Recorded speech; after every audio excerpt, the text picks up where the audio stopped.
నమస్తే ఆంధ్రప్రదేశ్ రాష్ట్ర వాతావరణ శాఖకి స్వాగతం. నేను డాక్టర్ సగిలి కరుణాసాగర్, వాతావరణ శాస్త్రవేత్త, వాతావరణ కేంద్రం అమరావతి.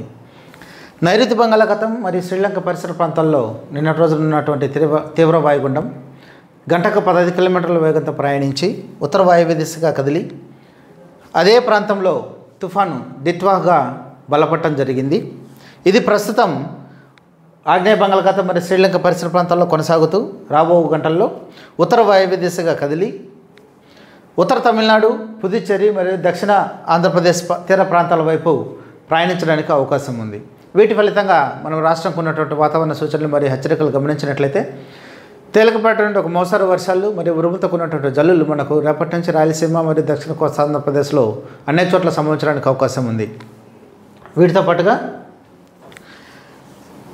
రేపటి రోజున అనగా 28వ తారీఖున చూసినట్లయితే తిరుపతి, నెల్లూరు ఈ ప్రాంతాలలో 1 లేదా 2 చోట్ల భారీ వర్షాలు సంభవించడానికి అవకాశం ఉంది. ఇక 29వ తారీఖు నుండి ఈ తుఫాను ప్రభావం తీవ్రంగా మన రాష్ట్రంపైన ఉండటానికి అవకాశం ఉంది.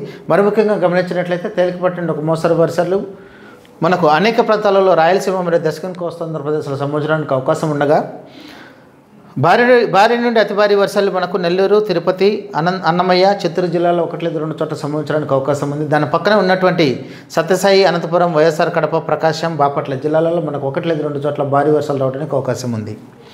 ఇక 30వ తారీఖున గమనించినట్లయితే మరికొద్దిగా ఈ తుఫాను ఆంధ్రప్రదేశ్, దక్షిణ కోస్తా ఆంధ్రప్రదేశ్ ప్రాంతానికి దగ్గరగా సమీపిస్తున్న సందర్భంలో మనకు దక్షిణ కోస్తా ఆంధ్రప్రదేశ్ మరియు రాయలసీమ జిల్లాలు మరి ముఖ్యంగా ఈ తీర ప్రాంతాల వెంబడి ఉన్నటువంటి జిల్లాలలో తేలికపాటి నుండి ఒక మోస్తరు వర్షాలు అనేక చోట్లతో పాటుగా 1 లేదా 2 చోట్ల అత్యంత భారీ వర్షాలు సంభవించడానికి అవకాశం ఉంది. మరి ముఖ్యంగా తిరుపతి, చిత్తూరు, అన్నమయ్య, వైఎస్ఆర్ కడప, అలాగే నెల్లూరు, ప్రకాశం ఈ జిల్లాలో మనకు అత్యంత భారీ వర్షాలు 1 లేదా 2 చోట్ల సంభవించడానికి అవకాశం ఉండగా నంద్యాల, పల్నాడు, బాపట్ల, గుంటూరు జిల్లాలలో మనకు 1 లేదా 2 చోట్ల భారీ నుండి అతి భారీ వర్షాలు రావడానికి అవకాశం ఉంది.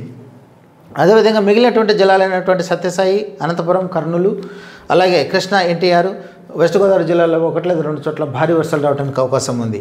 కాబట్టి ఈ హెచ్చరికలన్నింటినీ దృష్టిలో ఉంచుకొని ప్రజలు జాగ్రత్తగా ఉండాలని హెచ్చరికలు జారీ చేస్తున్నాం.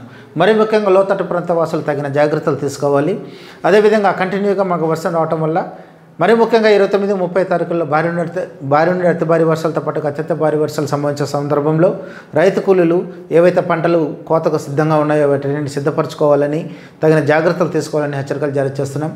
అదేవిధంగా సాధ్యమైనంత వరకు ప్రయాణానికి దూరంగా ఉండాలని, ఎప్పటికప్పుడు వాతావరణ సూచనలు గమనిస్తుండాలని హెచ్చరికలు జారీ చేస్తున్నాం.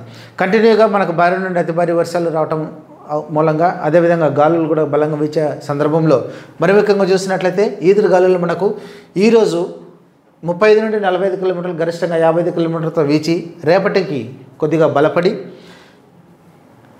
ఈ 50 నుండి 60 కిలోమీటర్లు, గరిష్టంగా 70 కిలోమీటర్ల వేగంతో 28వ తేదీ ఈవినింగ్ వరకు వీచేదానికి అవకాశం ఉంది. ఆ తర్వాత మరికొద్దిగా బలపడి 60 నుండి 70 కిలోమీటర్లు, గరిష్టంగా 80 కిలోమీటర్ల వేగంతో 29వ తేదీ ఈవినింగ్ అలాగే 30వ తారీఖున ఈ గాలులు అదే తీవ్రతతో వీచేదానికి అవకాశం ఉంది. ఆ తర్వాత 1వ తారీఖుకి కొద్దిగా గాలుల స్పీడ్ తగ్గి 35 నుండి 45 కిలోమీటర్లు, గరిష్టంగా 55 కిలోమీటర్లు వీచేదానికి అవకాశం ఉంది. కాబట్టి ఈ రోజుల్లో ఎటువంటి పరిస్థితుల్లో ఈ రోజు నుంచి 30వ తేదీ వరకు కూడా మత్స్యకారులు ఎవరు కూడా నైరుతి బంగాళాఖాతం కానీ లేకపోతే ఉత్తర తమిళనాడు దాని పరిసర ప్రాంతాల్లో కానీ దక్షిణ కోస్తా ఆంధ్రప్రదేశ్ అలాగే ఈ కోస్తా తీర ప్రాంతాల వెంబడి కూడా చేపలకు వేటకు వెళ్ళరాదని హెచ్చరికలు జారీ చేస్తున్నాం.